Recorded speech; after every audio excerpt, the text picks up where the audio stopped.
Bonjour et bienvenue dans Ninja Attack. Aujourd'hui, on fait la review de Draftosaurus.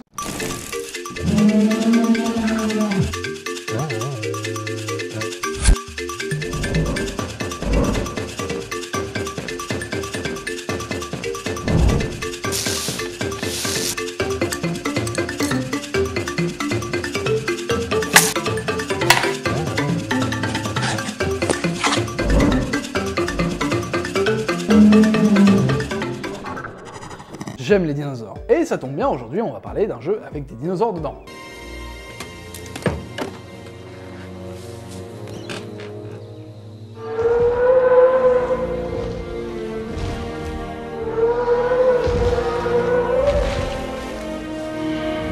C'est un jeu où on doit drafter des dinosaures pour les placer dans notre parc et avoir un maximum de points. Dinosaures plus draft, Draftosaurus. C'est un jeu qui se joue de 2 à 5 pour des parties de 15 minutes. Mais il y a un petit twist où on peut rallonger les parties, je vous expliquerai ça à la fin de la review. Petite spécificité du titre, il a été dans la liste des recommandations Spiel des Jahres de 2020.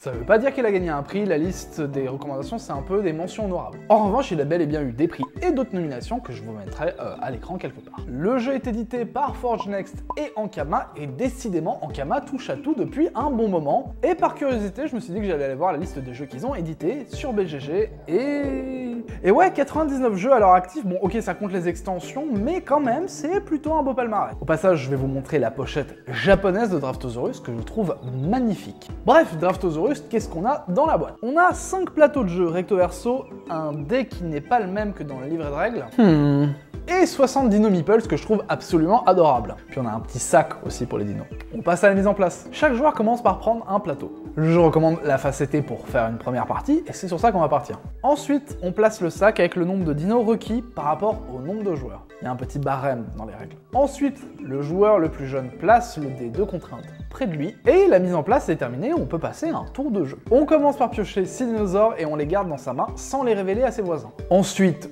on lance le dé de contrainte, sachant que la contrainte qui va être marquée sur le dé s'applique uniquement aux autres personnes qui n'ont pas lancé le dé. Donc si vous avez lancé le dé, vous n'avez pas à appliquer la contrainte. Si vous ne pouvez ou ne voulez pas placer un dinosaure dans votre parc, vous pouvez le mettre dans la rivière. Que c'est légal ça? Ensuite, quand vous avez placé votre dinosaure dans le parc, vous passez vos dinos restants au joueur qui est à votre gauche.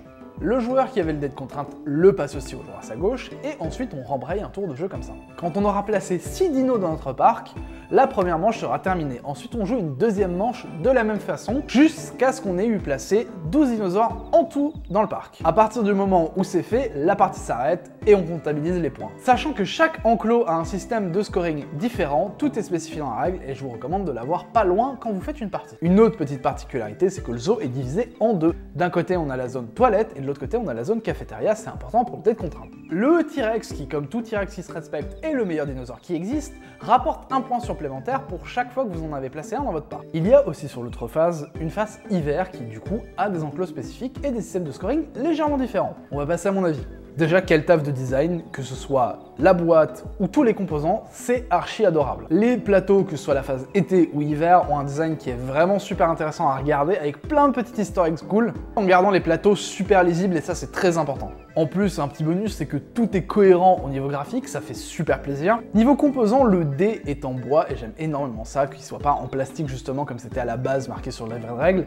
Pour le sac, j'ai rien de spécial à dire. Niveau règles, ça se comprend super vite et il n'y a même pas besoin d'avoir potassé le bouquin pour justement pouvoir faire une première partie. Niveau jouabilité, il y a un truc que je trouve formidable, c'est comme je l'ai dit plus tôt dans la review, il y a deux faces. Il y a la face été et la face hiver. Si ça vous intéresse, vous pouvez finir votre partie, jouer l'une ou l'autre et c'est bon, vous avez votre dose de jeu de draft et c'est plié. Mais si vous êtes quelqu'un qui aime ce genre de jeu et vous voulez vraiment jouer la partie plus longtemps, en fait, vous pouvez combiner les deux faces. D'abord jouer la face été et ensuite la face hiver et combiner vos deux scores. Du coup, au final, on passe pas des parties de 15 minutes, mais on fait des parties de plutôt une demi-heure. Je trouve que c'est excellent parce que ça rajoute une grosse dose de rejouabilité et pour les gens qui veulent un jeu un tout petit peu plus expert que sa variante de base, et bah c'est franchement pas mal. Sachant que si vous êtes un fan de scoring, vous allez du coup trouver votre compte. Le dé de contrainte, du coup, ça marche vraiment bien comme mécanique. Ça rajoute vraiment une couche stratégique en plus au jeu, c'est pas non plus trop contraignant, ça vous pousse vraiment juste à réfléchir différemment. Et justement, qu'il y ait un tout petit peu de chance dans le jeu, quand c'est un jeu stratégique, ça fait que du coup on doit se réadapter par rapport à la chance qu'on a eue